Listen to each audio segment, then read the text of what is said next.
U.S. officials tell CNN there are no specific homeland threats this holiday season. I certainly encourage people to do what you would normally do during the holiday season. But we have to be vigilant, and vigilance involves public awareness, public participation in our efforts.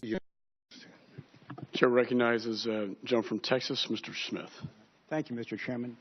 Mr. Secretary, what do you project to be the number of people coming across the border illegally this year?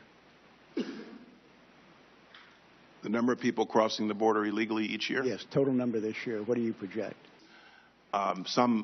Some percentage in excess of the 477, right. 479,000. That's what I've heard. Over 500,000 people will succeed in coming into the United States illegally this year.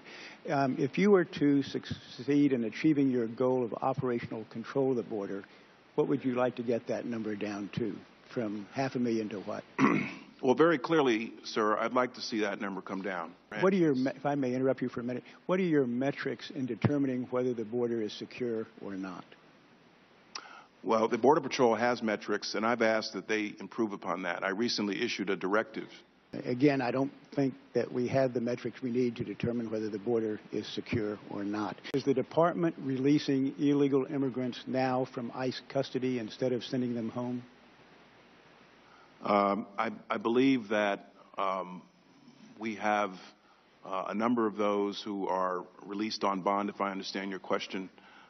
Through a directive, I recently asked ICE to have a higher level approval authority for when that happens. But again, to put that in simple language, ICE is releasing individuals who are in the country illegally, which is contrary to your statement that they would be sent home. It's going to be a very, very small fraction. It may be 1 or 2%.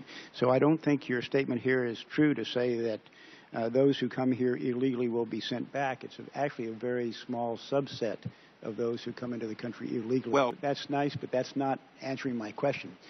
Once again, you are not going to be sending people back home just because they're in the country illegally. And in fact, I think you've just admitted ICE is already releasing individuals who could be returned home but are not being returned home. And furthermore, I think you're also releasing individuals who have been convicted of crimes in the United States and putting them back out on our streets and in our communities. Do you want to estimate how many thousands of people are being released who are criminal aliens? In the last several years, I think it totaled 30,000 people. Do you have any idea what it might be this year? What I've directed to ICE is that there be a higher level approval authority for a circumstance when somebody with a criminal record is released from immigration detention on bond. I hope you can improve the situation because, as I say, right now you are releasing criminal aliens and you are releasing individuals who should be sent home, and I don't think that's the way our laws should be enforced. Thank you, Mr. Chairman. Yield back.